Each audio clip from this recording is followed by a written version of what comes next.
Raquel, you've been reporting now for a few weeks, a couple of months actually, on a number of people who have been reporting blackouts at Mexican resorts, apparently related to alcohol that they consume there.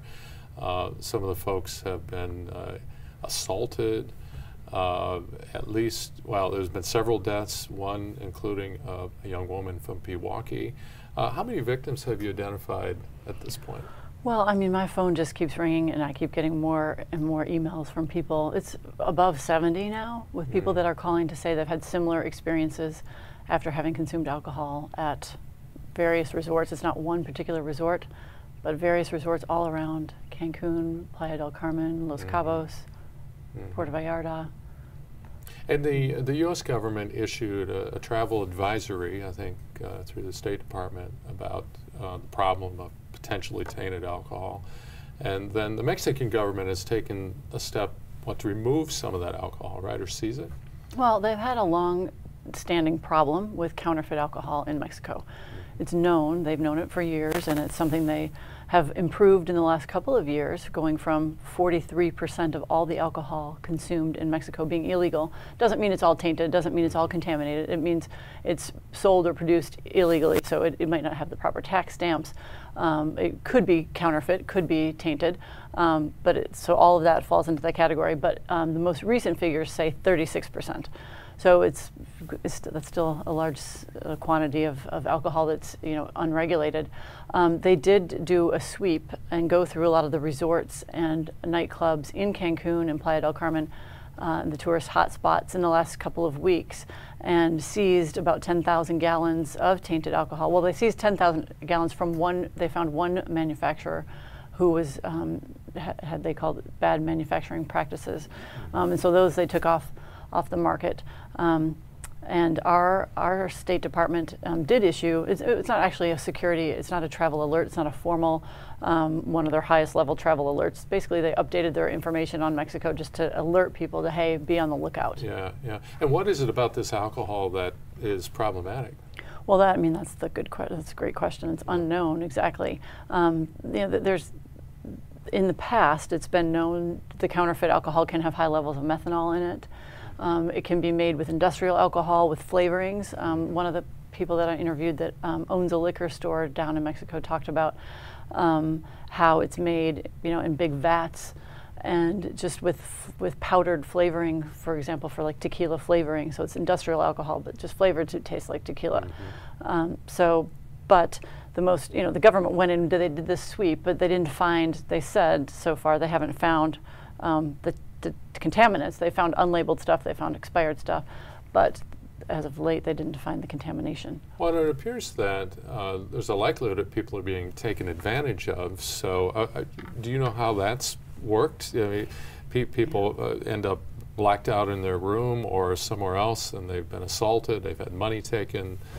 They go to the hospital, and have to pay thousands of dollars before they can be treated. Is there some kind of conspiracy here with resort owners? I mean, it's hard to know. That's the theory is because the hospitals have contracts with the resorts. So the thinking is, could they be in cahoots? It seems to me from the research that I've done that there are multiple things going on at once here. I mean, it does seem to me that some folks are being targeted, possibly, being drugged, because they ended up being sexually assaulted, robbed. Different things have happened to them. Where other people have these blackouts, and no other aside from being very violently ill.